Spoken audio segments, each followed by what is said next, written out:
A side, B side, what side are you on? Hey Adam, what's going on? Welcome back. It's another episode. We took off a week for Thanksgiving. How was We your did. It was great. It was great. I have to do the hello thing because I don't think we've actually started the podcast until one of us does that. That's true. That's true. Have you seen the Instagram reel versus TikTok short? Because I see TikToks on Instagram because people just port them over from TikTok to Instagram reels. But it's this dog at a zoo, and they're in they're kind of walking around outside, and there's a wolf enclosure, and all the wolves are like howling, and then the dog is listening for a little bit, and then he like kind of does his best howl, but like the wolves are like howl. It's like full on howl, and he's like, oh, it's adorable. You can tell he's like, I want to be part of this, but it's my first time. Please don't judge me. Yes, I got to go to the Pacific Northwest for the first time in my life. I got to cross another state off of my visit all of the U.S. states. My new goal is that the next time, hopefully this summer, I will take a train out there and cross off the rest of the Pacific Northwest, or the Montana and Idaho is basically what I would get. But Spokane was absolutely gorgeous. I had never been there before. My brother and sister-in-law live in like North Spokane, and they were not that far from a river that we could walk to. And I made a mistake in that I am very much a city dweller. Mm-hmm. I like to walk outside, but I like to walk upon sidewalks. Okay. Because they're very, for me, a treacherous walk is a sidewalk that is slightly uneven because roots have grown underneath it. My brother and sister-in-law, one of my sister-in-law's sisters was there with her husband, and they are very outdoorsy. Mm. Like, there were so many people staying at the house that they decided to camp in the back of their pickup in the garage. No. Yeah. Like, they were like, yeah. But they have like heated blankets in the garage, but they go camping all the time in the winter. It was like 25, 30 degrees max. And they were talking about like, they had to like pull off layers because the heated blankets and stuff in the back of the pickup truck were too intense. So these are like outdoorsy, hardy people. And they're like, hey, we're going to go for a walk. And we're waiting for, for Thanksgiving dinner to start and everything. So I'm like, you know what? I could use a walk. And my brother has a dog who is a great dog. And he needed Morris to walk too. So I'm like, all right, I'll take Morris. And they've got their dog who's a blue heeler. And we're going to go for a walk. And we're going to go walk down by the river. And in my mind, this is going to be a walk on sidewalks that walks down to the river. We literally look at it. We go, hey, there's a river. We turn around. We come back. This is not the walk that we went on. We walked. There are no sidewalks in this area because it's very much suburban. So it's, it's car focused.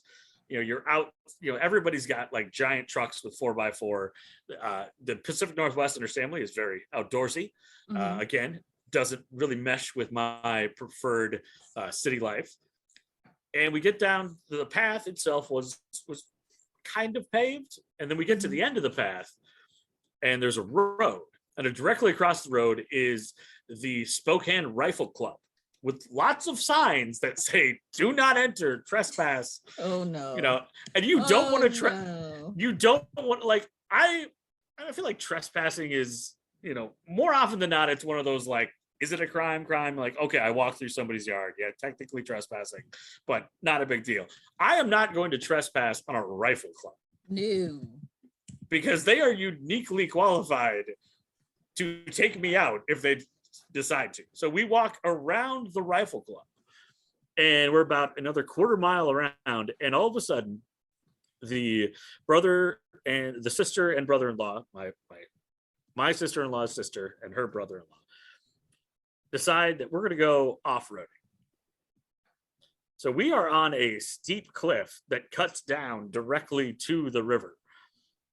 And now Adam realizes that he has made a horrible mistake, but cannot back out because one, I've watched way too much Back to the Future, and I don't want to be called chicken. And 2, I don't know how to get home. I've just been following these people who are very outdoorsy, and I have no idea how to get back. What was your first mistake? Following people and not being able to retrace your steps, because they could have taken you anywhere. Well, yeah, no, and I didn't start my app either. Dude, you are on a murder podcast. I know stories. This would have been. This was ripe. Like, they were very nice people. The gentleman had actually hunted and caught us a goose that we cooked for. We had turkey and goose. I'd never had goose before, but he had caught the goose. Caught it with a bullet. I mean, he hunted the goose. Right. I am so city. I don't even know how to talk about hunting. He caught the goose. He shot it. He shot the goose. Yeah. Okay. In my brain, though, he's just like chasing the goose around the field. He just throws the gun and hits the goose. Yeah. It's like, I'm going to catch you, goose. But it was gorgeous. We went down the hill. There were several times where I was convinced that I would not make it up. But Morris, my brother's dog, basically pulled me back up the hill a couple times because he was like, I got to go back and get some food. But it was gorgeous. It was a great walk. I'm very glad we did it, because I would never have seen the things that I saw if not for following these people who are much better, adventurers into nature. And their blue heeler was hilarious, because blue heelers are herding dogs. Mm-hmm. So there are 3 people and 2 dogs. No, I have a red heeler. Oh, you have a red heeler? Yeah, Benny is a red heeler. Oh, I didn't realize. He's smaller though. Well, because he's mixed with Jack Russell. But yeah, he's okay. A herding instinct as well, which they're really curious. So if we got too far apart, mm-hmm. the dog would stand in the middle and just bark. And she's like, hey, everybody, you got an accordion up. Bring the accordion together. We're too spread out. And it was never on a leash, but never like more than 5 feet away from either of its owners. Just super good dog. A lot of fun. And then the whole weekend was great. It was the first time that I had been able to be with that many people of my family ever, because the kids were able to come, and my brother and his wife were there, and my parents were both there, and a bunch of her family was there. So we had 11 people in a house. It was great. The food was amazing. I could not imagine not being able to do it. So it was. I'm very glad. And the only downside is that on Wednesday, when we're normally recording the podcast, I was getting going through extra security at the Minneapolis-St. Paul airport, because evidently I don't fly enough to understand how to do things. Because the last 3 times I've flied, last 2 times I've flied, the last 3 times I have flown in an airplane, I've gotten pulled for extra security because I forget something. There was one lady at the Minneapolis-St. Paul airport who was very concerned, because I went into the thing where you put your arms above your head, and it was like, do you have anything in your pockets? I'm like, I don't think so. I took everything out. Like, I had like 3 bins of stuff, but I had a handkerchief in my back pocket. Oh boy. And the lady was like, nope, you lied. You got a handkerchief in your back pocket. You got something in your back pocket. I'm like, it's a handkerchief. I was going to blow my nose. I didn't want to, use a bunch of Kleenexes because that destroys the environment. I could just wash this. She's like, nope, you got to go over there and get patted down. It's like, I got patted down for a handkerchief twice. You know what's so funny is, like, they're so strict on some things, but then I just read a story about a guy who traveled with a cat in his luggage that went through TSA security and screening and the X-ray. And did the cat live?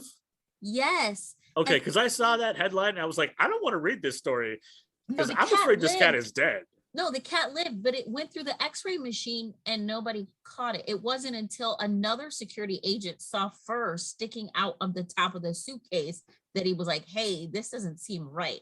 So that's why I'm saying they get real picky and choosy about certain things. Yeah, the nice part is I got a lot of human contact, both on the way there and the way back. So I've probably hit my my limit for November of physical contact. So that's great. It was just with 2 random people at TSA. All right. Oh my God. How was your Thanksgiving? I have monopolized the first few minutes here with my trip, which we should have an entire like offshoot podcast of Adam attempts to travel. No, it was actually really good. My daughter and I, we went over to her boyfriend's family's house, and then we went that night and saw Black Panther, Wakanda. Was it that night? Nice. That night? No, it wasn't. That would have been weeks ago. What did we see that night? Glass Onion? No, saw Glass Onion just the other day. Because Black Panther came out 11/11. I'm trying to remember. What? I don't remember what we did. No, we didn't go to the. Did we go to the movies? I don't know. It's all a blur to me right now. But yeah, I went over there and had a really good time. And then I binged a couple of things over the weekend. Like Dead to Me on Netflix is back. It's the third and final season, and Christina Applegate. Nobody really knew about her MS diagnosis until after.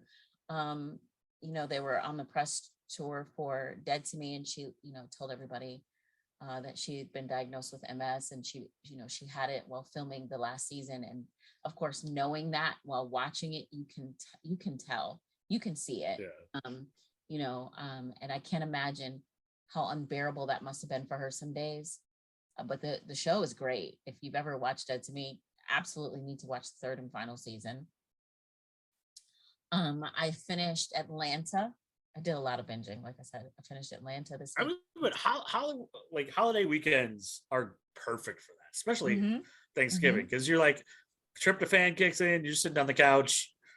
Like I only had 2 days with leftovers, but I made the most of it. I ate I was having leftovers for breakfast, lunch, and dinner on Friday and Saturday.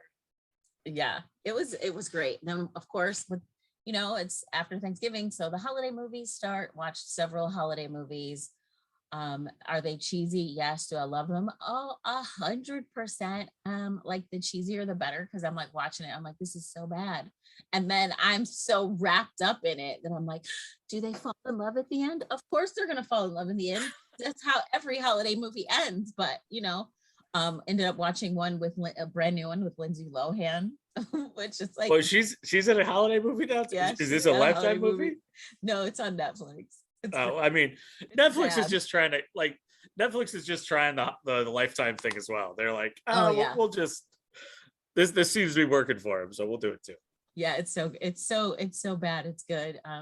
Melissa Joan Hart is in one. And she's in so many. Like I know. I feel like what was the blonde lady from like the previous generation who was the mom on Growing Pains? Judith Lively. Judith Light. And that's who's the boss? Who's the boss? My bad. But she was like Growing all Pains over was like Lifetime. Joanna Kearns or something like that. Yeah. But yeah, Judith Light was always all over Lifetime. Yeah, and now it's like, Melissa Joan Hart, like it's the new generation. So that's what I did, and it was excellent, and I didn't have to work, and I got to sleep in, and it felt great. It felt so good. So what was do you have a favorite of the holiday movies that is new to you that you watched? Because I'm my goal for this year is I am normally just bah humbug, grumpy Gus all year long. I mean, I totally identify with the Grinch in that I too live in a small space up in the air with my dog. But I'm trying mostly for my mom this year to have a little bit more of a Christmas spirit. So is there one that you would recommend that you just saw that I should watch? Is the Melissa Joan Hart one? Should I watch the Lindsay Lohan one? That feels weird. I would say of the three that I watched, probably the Lindsay Lohan one, because it was the least like sappy serious. Like it had a lot of comedy in it. Whereas like I like comedy, yeah. That's what I'm saying. Whereas like the one that I watched with Justin Hartley from This Is Us was a little bit more serious. It had Vic from Station 18. It wasn't supposed to be like comedy, whereas like I think the Lindsay Lohan one is more comedy based. And then they knew what they were doing. They're kind of like playing with it. Yeah, and the one with Melissa Joan Hart seems to be a little bit more on the like, it's not serious, but more on the serious side, where like the Lindsay Lohan one is like just comedy. Like it's more, yeah. So I'd say that.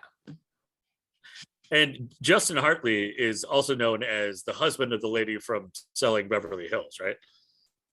Selling Sunset. He's known as no. You will not do that to Justin Hartley. He is known as Kevin from This Is Us. He will always be Kevin from This Is Us. He's nobody's husband. I just think it's fair because how often does somebody just do women get described as somebody's wife? I know. Well, and I don't even think they're married anymore. They were like, no, they split up in season 2 of Selling Sunset. So because they were together for like 4 years. Yeah. And like they were married for like 8 months and then got divorced. So. Yeah, well, as soon as she started getting her own press, then he couldn't handle it. So I don't think that's even it. You hush your face.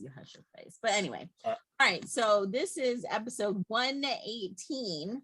And of course, it's an even number. So that means you get to start, Adam. Which is awesome because I also got to binge some stuff this weekend. And Brooke, you know that my favorite thing about my apartment is that I have 3 TVs and I can watch 3 things at once. But I found the only other place where I can watch more things at once. And that is the airplane. Mm-hmm. So on the airplane, everybody, like, we were on one of those really nice planes. And this is, again, Adam doesn't travel much. So this is probably on a lot of planes. But the 2 planes that I flew to Wichita did not have the TVs in the seat. Mm-hmm. They were like, we're only going to be in the air for like an hour. Here's some pretzels. And we'll go with that.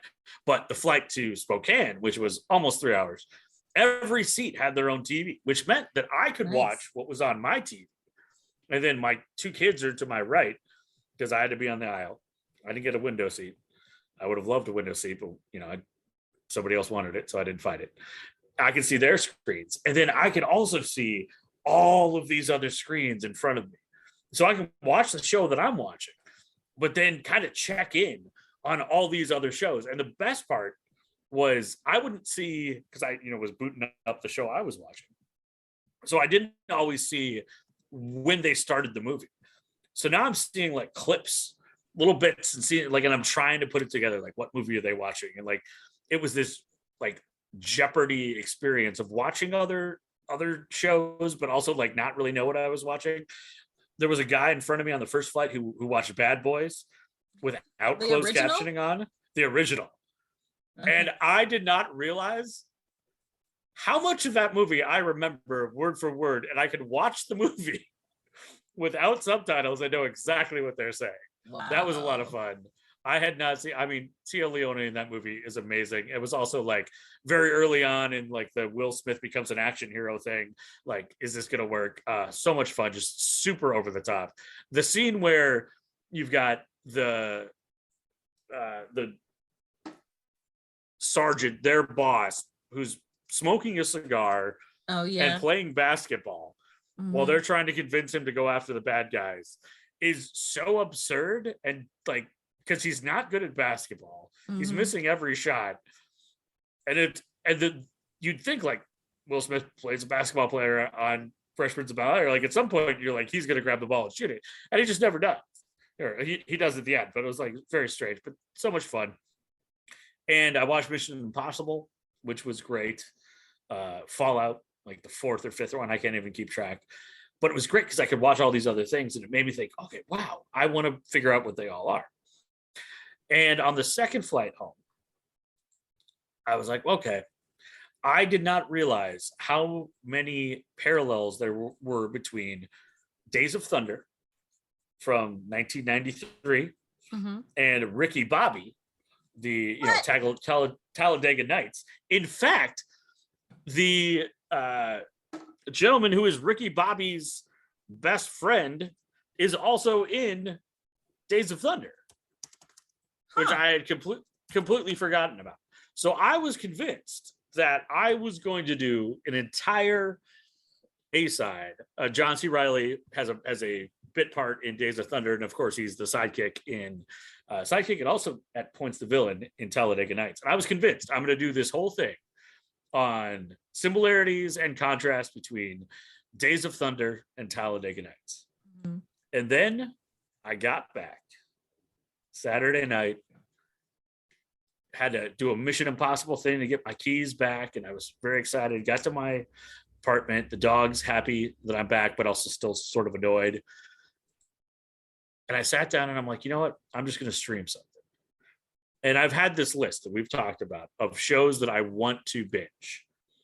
And I picked Paramount Plus and started binging Tulsa King. With Sylvester Stallone. Sylvester Stallone, right? Okay. Yes. Tyler Sheridan, who is like, he's the hotness right now because of Yellowstone, and he's got a couple other shows. Like he's he's the hot creator right now, where they're like just throwing money at him. And oh my goodness, Tulsa King might be the best thing I've watched this season. No way. It is so good. And granted, this is also, audience bias, because I am a middle-aged white male who's, at this precipice of my kids are getting older, trying to figure out what I'm going to do with my life. And here is, a hero of my youth kind of going through the same thing. Tells a story of, Stallone's character, Dwight Manfredi. Isn't he like a mobster? A little different. A little different. But I mean, I think deep down we all think we're kind of mobsters, Do we? I mean, I think every dude kind of thinks himself like as a mobster. Why do mob movies like get so popular? Because there's a little bit of like, anti-hero worship. Probably. But Dwight Manfredi is this guy who's been in jail for 25 years. Never rolled on anybody. He went down for a crime he didn't commit, but he did commit, but he was told to commit. Never rolled on anybody above him. Gets out of jail. Thinks, hey, I'm going back to my life. He's lost his family. He's got an ex-wife and a daughter he hasn't seen in 18 years. And he goes back to the mob, and they're like, hey, we're glad you're back, but like you can't be around, so we're sending you to Tulsa. Basically like forced retirement. Oh, wow. Thinking he's not gonna like do anything, and then he goes and he starts to make life in Tulsa, Oklahoma. And it is like, Stallone has always been an underrated actor, but this might be his best work. Like there are layers, there is depth, there is like, he simultaneously makes you believe that he could be a 75-year-old dude who's also terrifying. Wow. But very vulnerable. And the cast is amazing. You think his acting in this is better than in Creed? Because I gotta give it to you. I thought he was pretty darn good in Creed. I mean, he was good in Creed, but this is the first time in a long time that I think he's been given a lot to do. Like I'm probably one of the few people on earth that really enjoyed the movie Get Carter, where he is this guy who comes back, his brother has died, and he's trying to take care of his niece, and like there's a lot of layers to that movie as well. But it was a remake of a Michael Caine film, and like it just didn't pop off like it should have. But I thought that was a very good performance. That was 20 years ago. So in my opinion, it's his best acting work in years. You feel like it's going to be this very like traditional mob movie, but there's so much more about somebody who's just been in jail for 25 years and reevaluating their life and starting to like trying to restart. And if you imagine like how much society has changed over 25 years, I mean, when he went in, iPhones weren't a thing. Right. I mean, like even something small like that, it's incredibly well done. And I binged the entire first 3 episodes. It comes out every Sunday. I am super excited for the next episode. Episode 3 has an amazing car chase that is worthy of like the filming of it is so well done that you feel like you're watching a movie. And because I binge things, because binge is sort of my personality trait in good ways and bad ways, I watched the entire thing. But then I also realized that after months of not doing that guy from that show, I'm going to do another one right after the last time I did another one, because of a guy like last time, like our last episode, we had 2. So that was very bingey. And now I'm just continuing that because all of a sudden in episode 2, a gentleman pops up, and might even have been episode 1, like very end of episode 1. A gentleman pops up who I immediately go, oh my goodness, I haven't seen this guy in years. And he was one of my favorite like sort of character actors, sidekicks of the 90s. And I didn't have any idea about his personal story. So in episode 1, a character pops up who knows Dwight Manfredi, which is Sylvester Stallone's character, from before, and is convinced that Manfredi is there to kill him, and starts getting worried. But immediately I recognize him and I go, okay, this dude's older. He's now got a mustache and he's wearing, a cowboy hat. But this is Vinny Del Pero from Doogie Howser. Or Del Pino? Del Pino. You're right. Del Pino. And why Vinny I know Del Pino. That, I don't know. Vinny Del Pino from Doogie Howser, and also one of my favorite characters, Racetrack Higgins from Newsies from 1992, Max Casella. One of those guys that you thought was a child actor in the early 90s, was in a ton of stuff. Now he has kind of relaunched his career as he's gotten older, as a lot of sort of Italian American stereotypes. He was on The Sopranos. Now he's in another mom movie here. He was in The Tender Bar, which was the Ben Affleck movie from last year, which was highly respected. He's been all over the place, but I never realized that with his long history of acting, the show that I know him first for, Newsies, and the second one being Doogie Howser, which were both 92 and 1993, or Doogie Howser started in 89, ended in 93. At that time, when he's in Newsies, he was 27. Yeah. I had no idea. He suffers from a deficiency, a hormone deficiency, and so he was not aging in connection with his age. Mm-hmm. And that is not something that he's really talked about until the last few months, when he with the press tour for Tulsa King. He is kind of admitted that he went through, when he was 27, he finally went through puberty, which is insane. I mean, I'm still hoping for a growth spurt at 41, but I can't imagine how frustrating it would have been to be a 27-year-old man and still look like you're a teenager. I mean, most of the other kids in Newsies were, some of them 10 years younger than him, and he looks like one of the littlest guys in the cast. So he's been very open about that. There's a couple of articles that'll be available on our website that talk about him, talking about his challenges and how it was a mess trying to go through puberty at age 27. Yeah. I mean, hell, it was hard enough for most people in their early teens. I can't imagine being an adult and going through it again. But how he has built this entire career, and both TV and movies. I mean, not as many movies as TV, but he was in Newsies, Ed Wood, which is an entirely underrated film from 1994, starring Johnny Depp. Then he went on to work with another incredible actor in Steve Martin, Sergeant Bilko, in a movie that is not good at all. He was in Analyze This.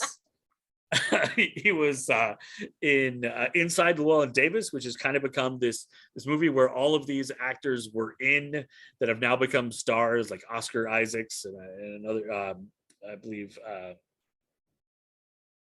Ethan Hawke was in that one as well.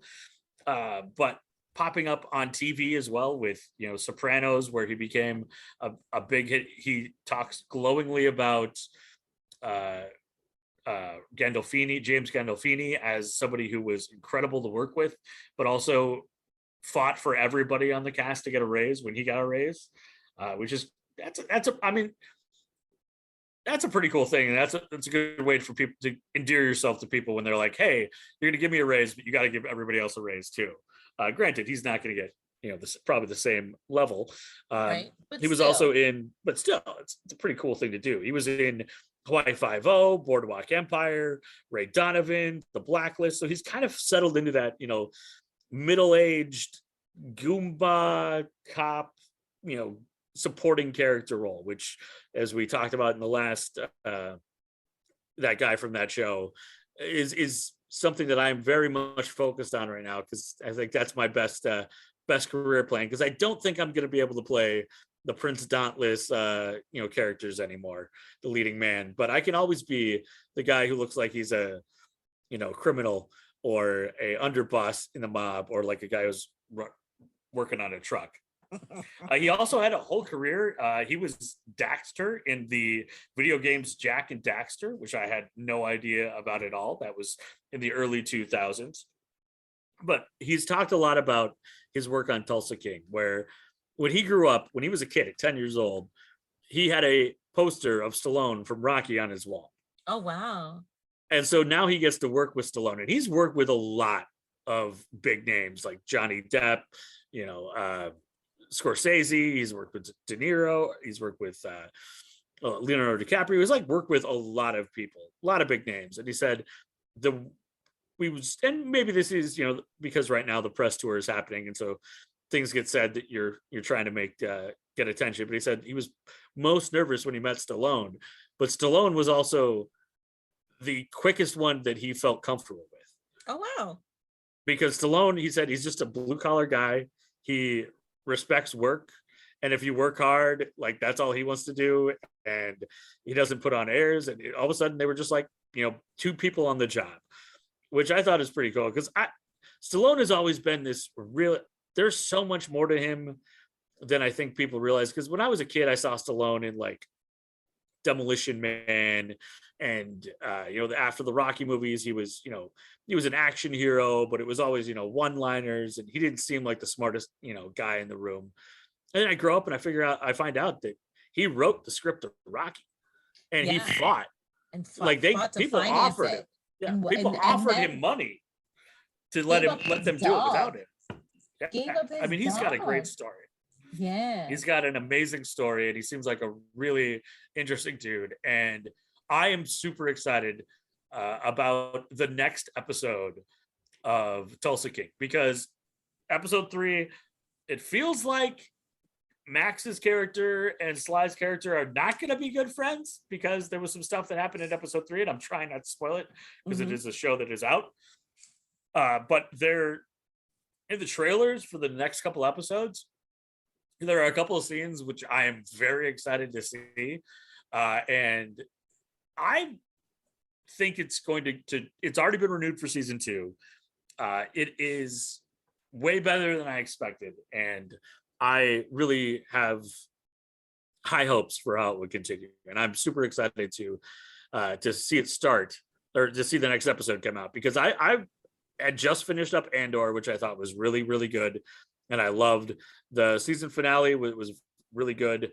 But I was like, what am I gonna, I don't have a show that's starting, because Jack Ryan doesn't start until December 21st, and Willow didn't start until today, which I'm waiting to watch Willow, of course. When we record, I always have a show that I'm going to be my reward for getting things done for the day. But I am so glad I gave Tulsa King a chance, because it's got an amazing cast. It's not even just Stallone and Max Casella. I mean, you got Dana Delaney's in there. You've got I'm doing a super great job of remembering names, because that is something that I am so good at.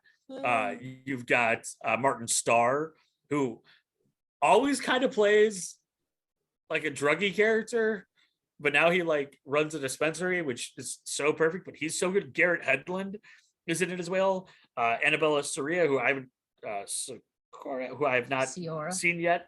Ciora, I have not seen an episode yet, is coming as well. So I'm very excited. I think it's going to be. I'm excited to see where it goes. A gentleman who doesn't even have a lot of background, Jay Will, as Tyson, who becomes Stallone's driver. First he's a cabbie, and then he becomes his driver.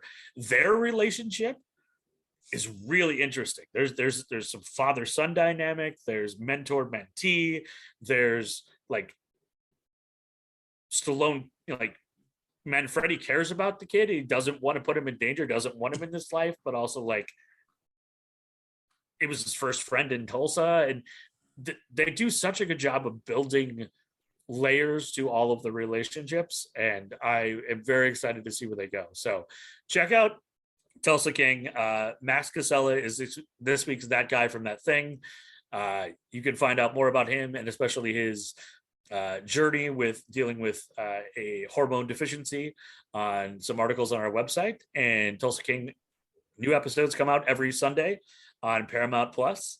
And Paramount Plus is also a sneaky good streaming service. Just send over those credentials. How about that? Yeah, they're sneaky good. Like there's, you're not I mean, one you. Me. What? Oh, your login. The login. Oh yeah, sure. I'll send it. I mean, I don't think your Paramount Plus is listing, but if they are, charge me a little extra. But it's sneaky good, especially if you are a Star Trek fan, because any of the CBS stuff, NCIS and all that. It's a sneaky good streaming service, and I've been very impressed. It's the first of their original content that I've really watched, and it is quality stuff. So check it out, Tulsa King, every Sunday night. All right. Well, there you go. Was that the A side? That is the A side. Well, this week, Adam, we are going to head on over to Texas, the big state. What's the nickname for Texas? The Lone Star State. Lone Star State. That's right. We're going to head on over to the Lone Star State. And, well, of course, because, the B side is, the true crime side. We have a whole lot of crime. This week, we're going to be talking about the Broomstick Killer. His name is Kenneth McDuff. So Kenneth was born in Central Texas in the town of Rosebud. He had 3 siblings, and he was born to John Allen, aka J.A., and Addie McDuff. His dad ran a very successful concrete business. There was a construction boom in Texas during the 60s, and his dad was a part of that. That helped the business. And, his mom, Addie, I feel like when you have the name Addie, you probably already have an attitude as it is. And Addie had quite the attitude. She was nicknamed the Pistol Packing Mama because... Wait a sec. Was that aimed at me? No. I mean, Adam. Addie and Adam, 2 different people, and you're not a girl. Not at this time. So Addie had the nickname of Pistol Packing Mama. Do you have the nickname Pistol Packing Mama? I kind of wish I did, but I do not at this time. Okay. All right. So Addie was the Pistol Packing Mama because she had actually threatened the school bus driver with a gun after the driver had kicked one of Kenneth's older brothers, Lonnie, off the school bus. Not like physically kicked him, just put him off the bus. Yeah. But I mean, you don't mess with an angry mama. Yeah, but I have been an angry mama before, but I've never threatened anybody with a gun. I'm not. You're not from Texas. I'm not. You're right. I am not from Texas. So Kenneth goes to Rosebud High School, and while he's there, he gets the reputation of bully. Not surprising with the Pistol Packing Mama as your mama. Of course, he did what bullies do, picks on the weaker individuals. After he lost a fight to somebody who was a little bit larger than him, he had picked on a boy named Tommy Salmons, who was popular and athletic, and Tommy showed him what was what. So after that, he quits school and he goes to work for his dad doing manual labor for his dad's concrete business. He would later in life brag about how older women loved the way he mowed their lawns. Is this a metaphor or? I don't know. Anyway, while he's working for his dad, he gets into a bit of legal trouble. And in 1964, this is when it starts. He's 18 years old. He's convicted of 12 counts of burglary and attempted burglary in 3 different counties in Texas, in Bell, Milam, and Falls. He's sentenced to 12 4-year prison terms to be served consecutively. He makes parole a year later in 1965. So it should have been 48 years. And he served. But he got 1. I mean, I'm not great at math, but that's not good. I think there was some screw ups there somewhere along the way. He ends up back in prison because he's involved in a fight, and then he's released yet again. So this is where things start to change for him. In 1966, he gets teamed up with Roy Dale Green, and they start their business ventures. He escalates, if you will. He says, burglary, robbery, whatever, that's not enough for me anymore. I'm going to the big time. So on August 6th of 1966, Roy Dale Green and Kenneth McDuff, they were pouring concrete together for Kenneth's dad during the day. And then later that evening, they decided to drive around town, and they're looking for a girl. About 10 p.m., they spot Robert Brand, who's 17, his girlfriend Edna Louise Sullivan, 16, and Robert's 15-year-old cousin, Mark Dunham. They were all outside of a parked car at a baseball field in Everman, Texas. So they're cruising around, they spot these three, and well, actually they notice Edna because they were cruising around looking for a girl, and they spot Edna, and they park the car about 100 yards away. They walk up to the trio and they threaten them with the .38 revolver and order them to get into the trunk of their car, of the car that they're standing next to. Mm-hmm. So Roy Dale Green gets back into Kenneth McDuff's car. Kenneth is driving the victim's car. It's a Ford. They drive it along the highway. They find an abandoned field where when they get to the field, they pull over. They order Edna out of the trunk of the car, but they tell the two other guys to stay in that vehicle that they were already in the trunk of, and they put Edna in the trunk of Kenneth's Dodge Coronet. So then Kenneth says to Roy Dale, "We got to knock him off." And he fires 6 shots into the trunk of the Ford. Mind you, these two young men, 15 and 17, are pleading for their lives as they're firing shots into the back of the trunk.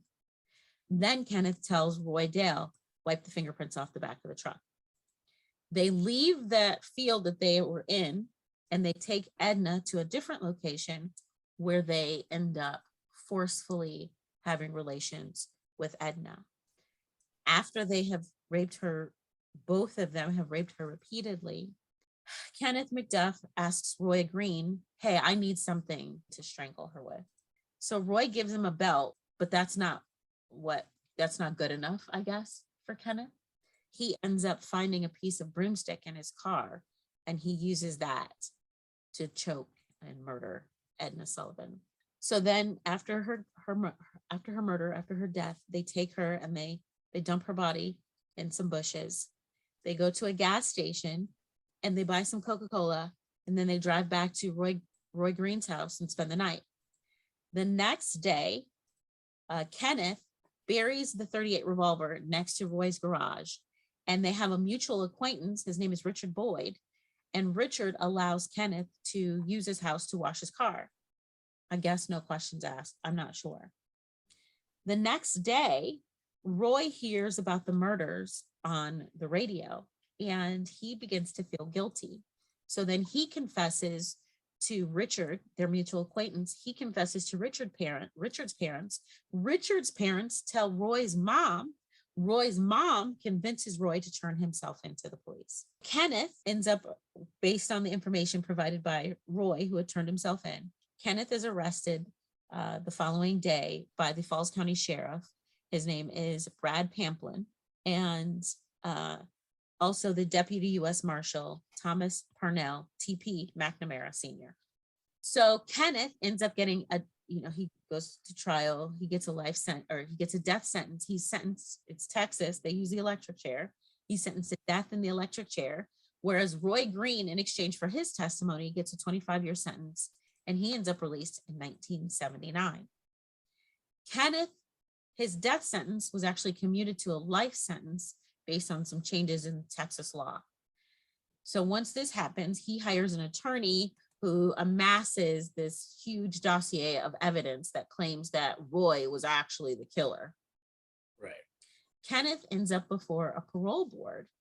He gets a one-on-one interview with a member of the parole board, and he tries to bribe this parole board member, who ends up, telling the parole board, and he still is somehow granted parole. Like, he's given to that. Okay, let me backtrack. they add 2 years onto his sentence, but then he still ends up granted parole. So like, what was the point of adding the 2 years to a sentence? You still gave him parole.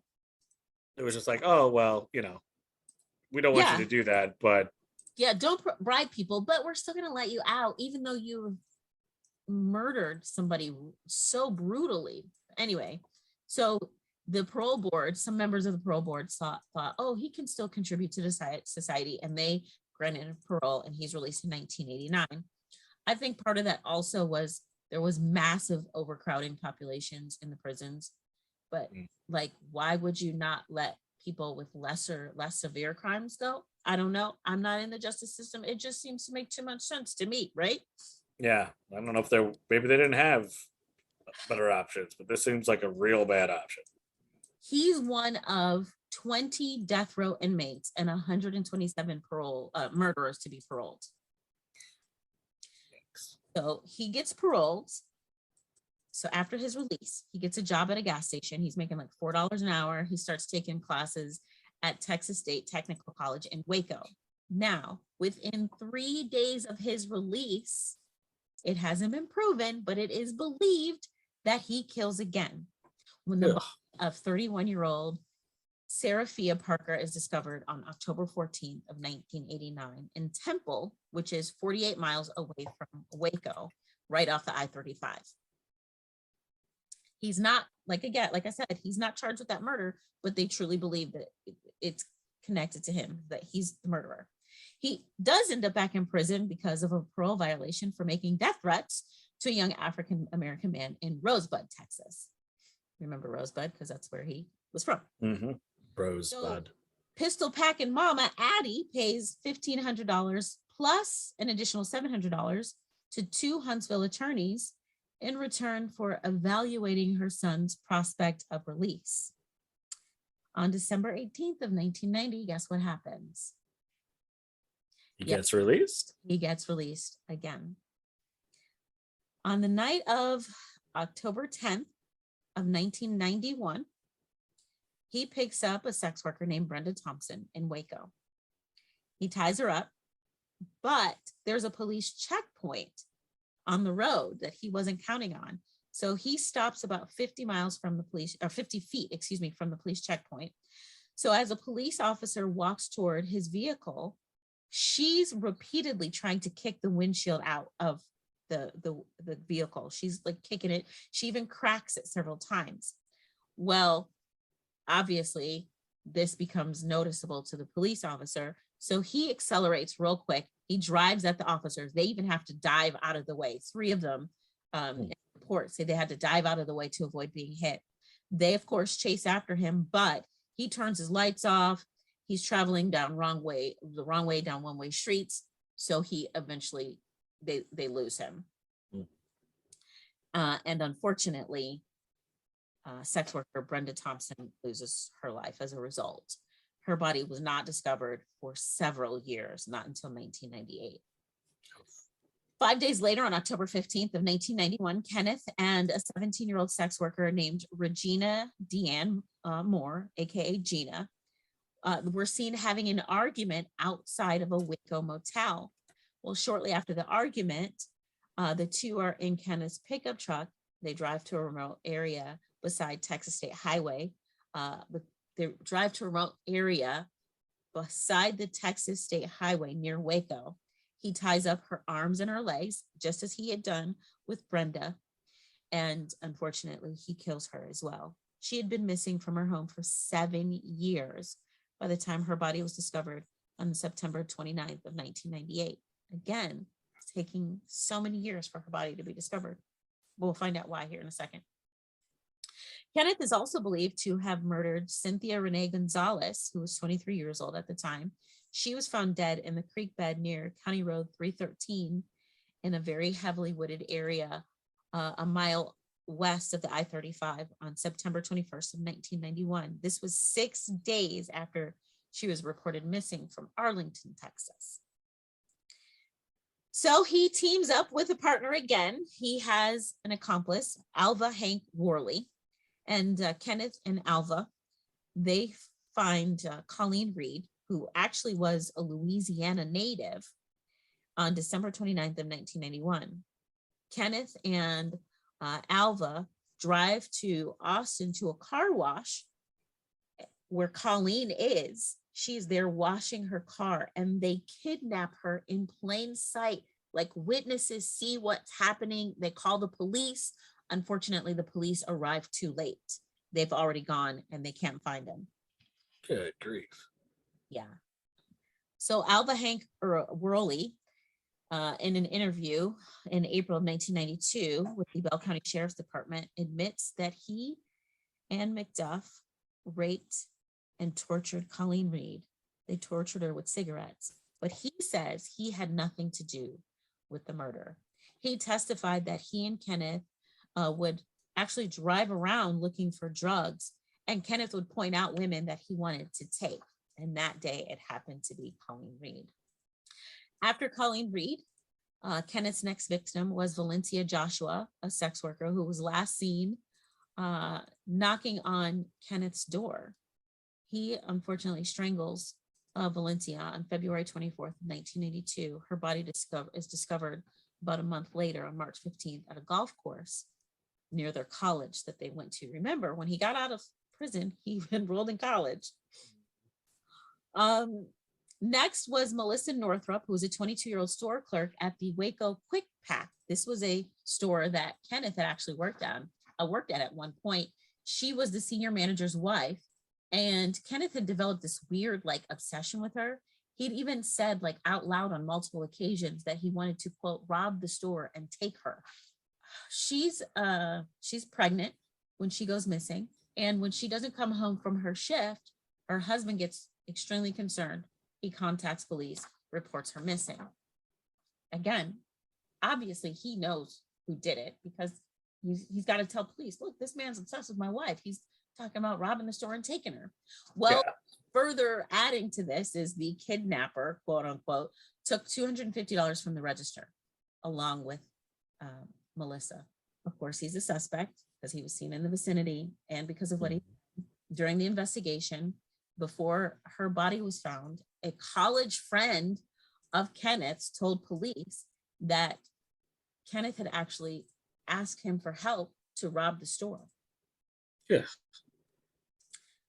So she goes missing and is killed on March 1st of 1992, and a fisherman finds her body on April 26th. Oh, wow. Of course, the investigation is ongoing, but there's a big problem for investigators, and it's that all of his victims were kind of spread out around several counties. So it made like a single investigation really hard. Right. This is where like task force come to play. So police learned that Kenneth is actually selling drugs and had an illegal firearm, which are both federal offenses. So on March 6th of 1992, a local state attorney issues a warrant for his arrest.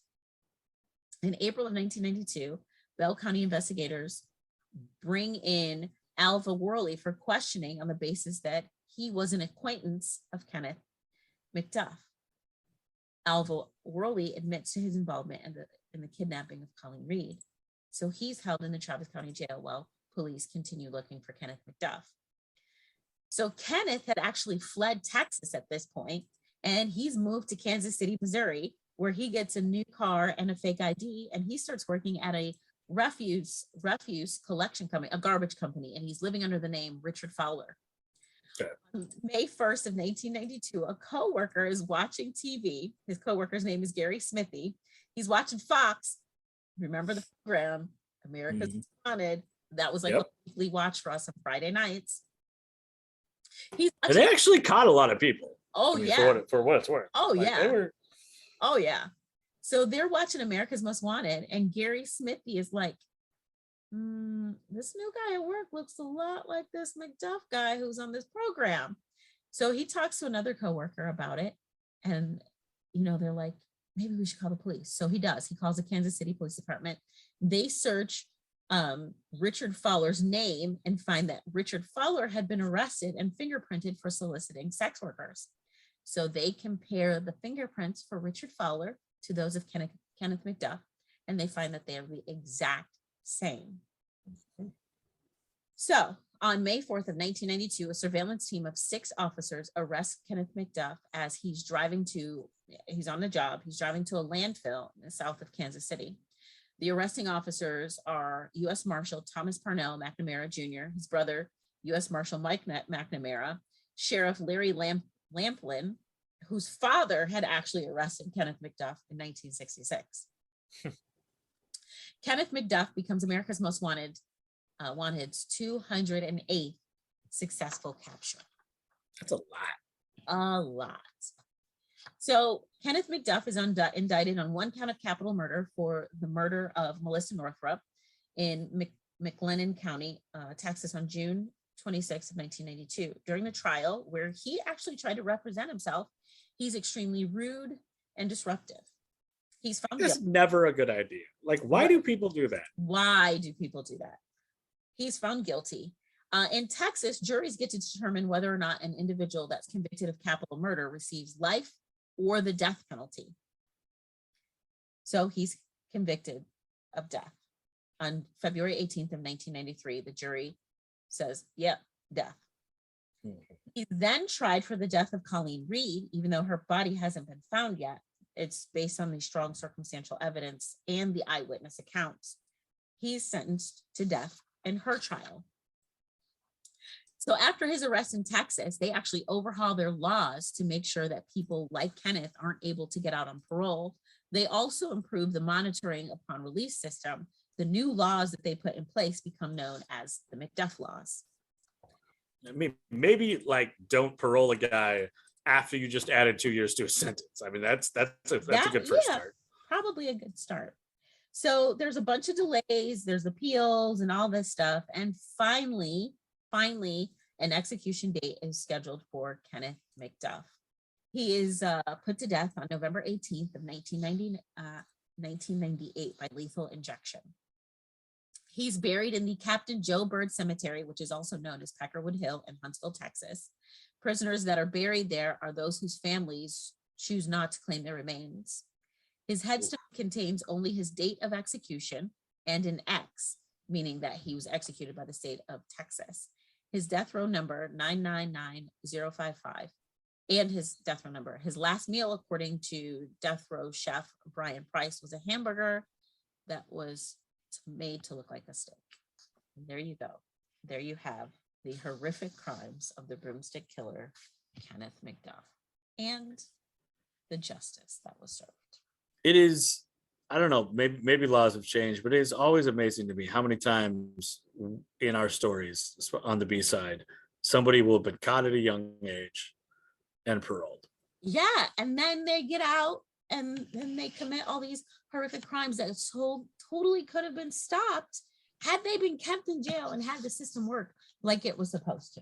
And I mean, I'm sure there's some confirmation bias that we always look at the people who recommit crimes, whereas we don't focus on all the people who are paroled and never, commit crimes again. But oof, it feels like so often it feels like a missed opportunity. Yeah. There you go. That is the story of Kenneth McDuff. And that's the B-side. So one of my favorite parts of the year, my favorite part in December, is that Spotify always puts out its Wrapped, right? Lets you know everything you've done over the last year. They did a cool thing this year where they did a festival. Did you see these? Where yes, I did it. Yeah, and that was really cool. Like if you were hosting a festival over the stuff that you've listened to, who would be in that festival? That was really cool. But this is the first time that I have noticed, or at least seen, that Spotify also does a Wrapped for podcasts. And it has been really exciting to look through all of the different things and realize, sometimes, so often life, you feel like you're screaming into a void and is like, anybody really listening? And people actually are listening, which feels really, really great. So I'm just going to burn through a couple of our numbers. This is going to be like a brag post. So just deal with me. We created 2,551 minutes of new content this year. And that is just the edited content that we posted. So Brooke had to probably edit about 5,000 minutes of content to cut it down to be actually listenable. And that is more than 97% of other creators within the true crime podcast category. Oh, wow. So that feels pretty good. We also, our number one episode of the year came out last December 31st, actually. And it was episode 85, What Happened to Lauren Smith Fields. That was our number one episode of the year. Still a case that has not come to a conclusion, or at least a successful conclusion in most people's way, and definitely feels like it's fallen out of the social consciousness in a way because of how much has happened in the last 12 months. The cool part is Spotify will let you know where your listeners are. And Brooke, this definitely is a surprise to me, but I think we need to do a on location to Jamaica. What? I would love. Right? Let's do it. Let's go to Jamaica. I mean, it definitely pops out. I don't know. I don't personally know anybody in Jamaica, which that makes it even better. Also, United Kingdom, Norway, Canada. Just real northern. Can we go to all of them, like go to Jamaica, the UK, Norway. Hey, coming to here in Lincoln, like tomorrow night, there's the brass band. It's an all-female brass band from Norway called Tenting. So like, they're coming here. We could go there. Yeah, absolutely. I just was super excited. I've never been to Jamaica, so I would definitely like to go. Yeah. So. Speaking of globally, the podcast was in the top 25% that were most shared across the globe. What? Really?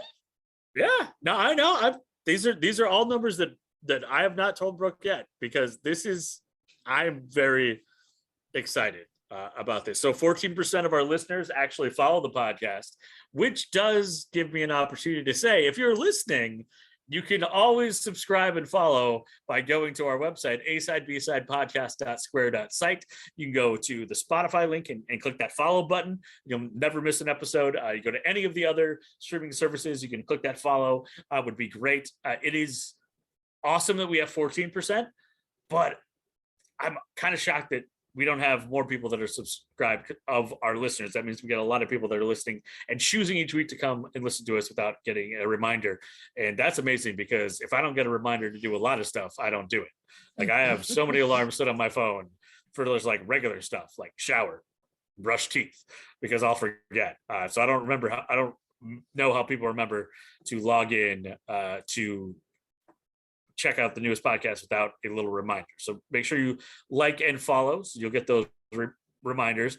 And this year Spotify is doing a personality test, and it says that our listeners, their personality is the adventurer.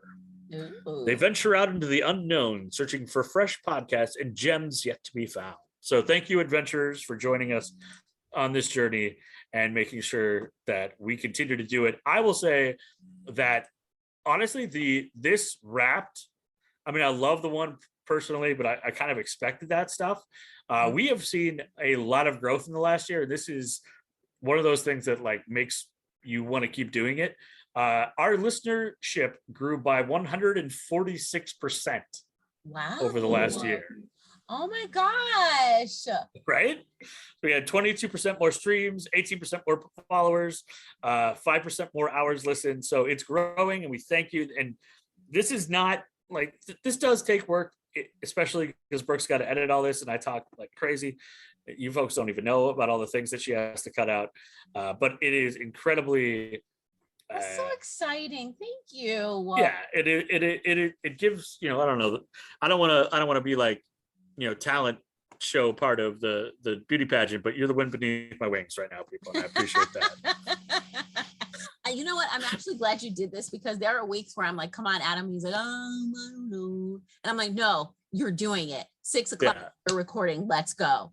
So no, it's very, very good. It's good to, it's one of those things where it's good to know that people are listening, and we have a lot of fun doing it. And I never regret doing it when I actually do it. But, it's like working out. I always say, like, you dread going to the gym. You kind of hate it while you're there sometimes because you feel like you could do better. And by the end, you feel awesome. Right. And you're like, I don't know why I ever thought about not doing this. So I actually feel that way about most tasks in life. Going back to showering and brushing my teeth and like doing menial tasks, because you always, I find a way not to do it, but you always feel better when you do it. So thank you folks for listening and for encouraging us to keep doing this. It's been a lot of fun. And if you want to find out more about our merch and all that stuff, A-Side, B-Side podcast.square.site, buy Brooke a coffee. But mostly, thank you for listening. And thank you, Spotify, for doing this rap thing, because this was like they got the Nugenics commercials where you get like the boost, like you feel like a new man. This makes me feel like a new man. So I feel pretty awesome. Awesome. Well, again, like Adam said, you can please subscribe. All of our sources and YouTube links are all listed on our website. Plus we have merch. And thank you so much, because we really do have fun. And I think sometimes we forget that like we know other people are listening, but really we're kind of entertaining ourselves. Yeah, no, that's how it all started. It was COVID. We're like, we got to do something. But now I have a legit reason to go to Jamaica. I'm ready. I mean, the worst part is I'm just gonna be walking around Jamaica and be like, hey, you like the A-Side, B-Side podcast? Right. They'll be like, have you heard? They'll be like, sir, this is a Wendy's. Go away. Oh man. All right. That's episode 118. Thanks, Adam. Thank you, Brooke.